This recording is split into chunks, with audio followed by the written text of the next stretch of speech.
السلام عليكم أحبتي مجددا ضمن قناتكم قناة أكاديمية التغريد.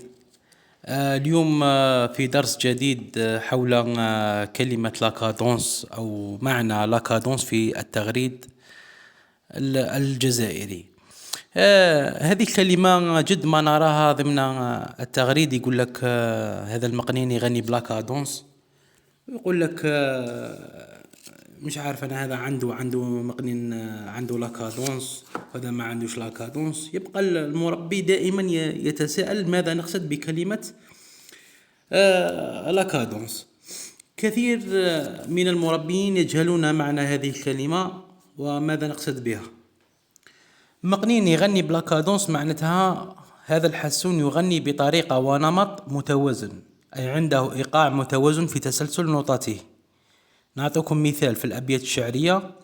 دائما تلقى الأبيات الشعرية فيها تجانس، نظرا لأن الحروف التي ينتهي بها كل بيت تكون نفس الحروف. مثلا البيت الأول تلقاه يكمل بحرف اللام مثلا، ثاني البيت الثاني تلقاه يكمل بنفس الحرف اللي هو حرف اللام. هذا ما يزيد الأبيات الشعرية رونقا وجمالية، هو التجانس ضمن أواخر الحروف.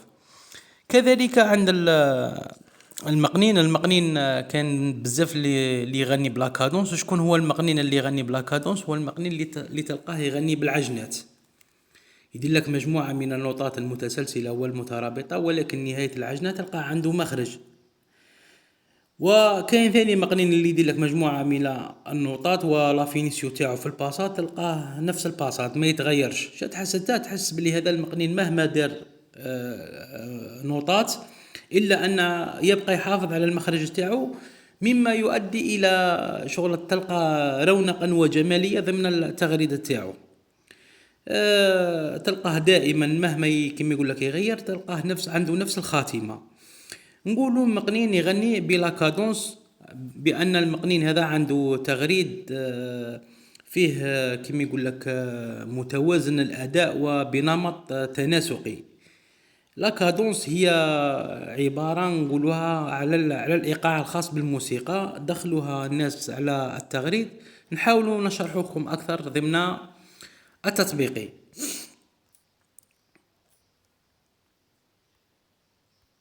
شوفوا مثلا، نشوفوا الغناء تاع مثلا هذا الغناء، نشوفوا هذا التغريد. اسمع،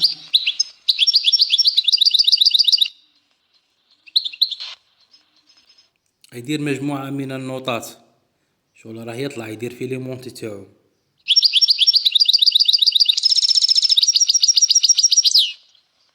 دار الكلوشيت تاعو حط لا صورتي، زيد تسمع.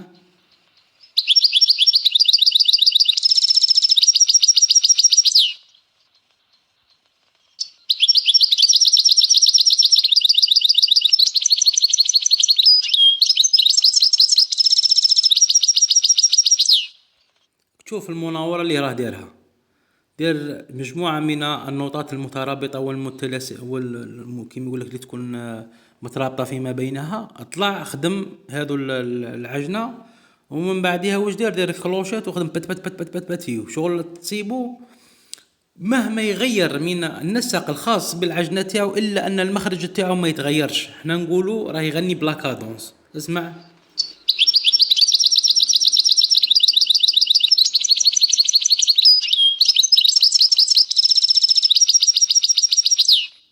شفت هنا مهما غير من الأداء تاعو إلا أنه حافظ على نفس المخرج. نزيد نعطيكم مثال آخر. مثلا هذا المثال يكون قريب لكم بزاف، لخاطر في تغريد رانا قاع سامعينه. تغريد هذا يقولوا له تغريد حطاطبة، تحت عنوان حطاطبة. نسمعوه.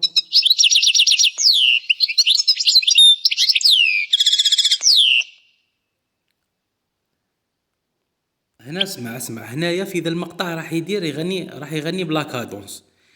يدير المخرج تاعو، بعد يدير لا شيفر، ومن بعد يدير شخرة، عاود يدير المخرج تاعو، عاود يدير لا شيفر شخرة. شغل يقعد هكا، شغل يعاود فيها تاع باللي نفس المثال على الأبيات الشعرية اللي قلنا لكم. دائما تلقى عنده نفس الحرف في آخر البيت. باش نديرو غير تشبيها باش الناس تفهم برك.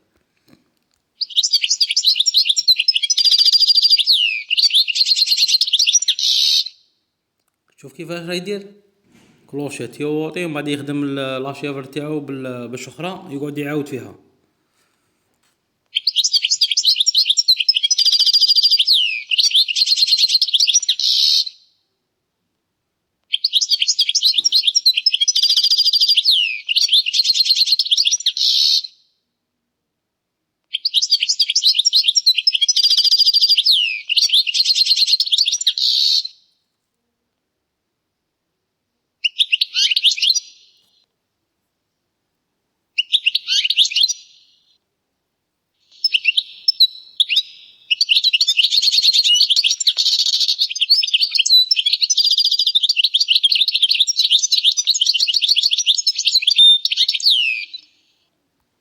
الله يبارك ما شاء الله تغريد يعجبني بزاف تاع حطاطبة. فصيح فصيح بزاف المغني نتاع هذا التغريد المحطوط على اسم تغريد حطاطبة. نزيدو مثال اخر في خلوي ثاني لقيتو تحت اسم شاردونسكي كدا.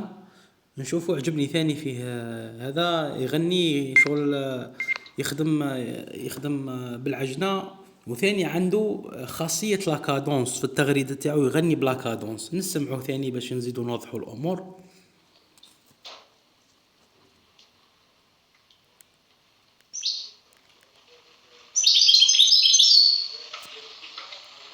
هذا مغنين قبل ما يبدا يغني الله يبارك ما شاء الله. يخدم كرات كراشي يخدم شغل عنده واحد الكر يخدمها يسيزاييها. عنده بزاف خدمات وعنده قالوبي ما شاء الله. عنده كيما يقول لك تناسق في الاداء. عنده كلوشيت عنده مقنين الله يبارك. يعرف يغني وعنده خاصية لاكادونس ضمن الغناء تاعو.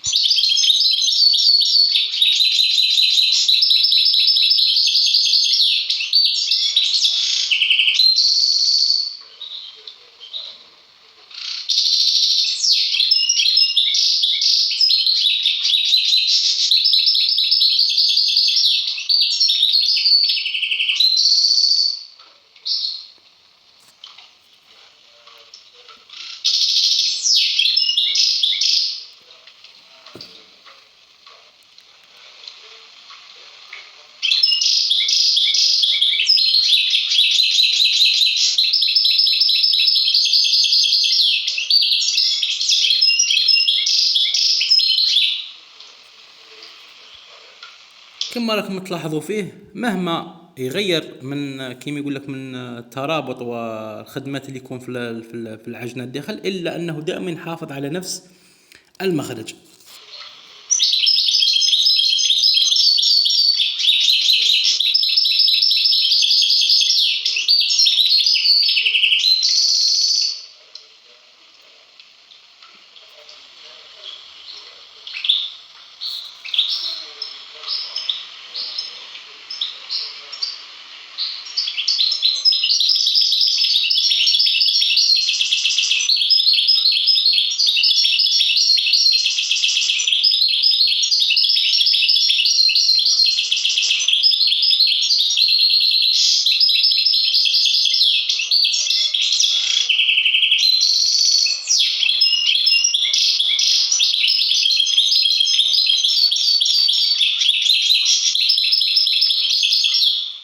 الله يبارك ما شاء الله.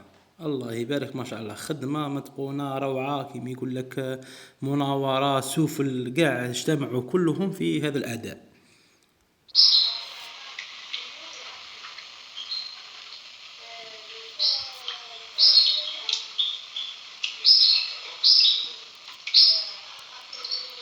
نكتفي بهذا القدر باش ما نطولوش عليكم ونقول لكم بارك الله فيكم. نشكركم على حسن الإصغاء والاستماع وشكرا.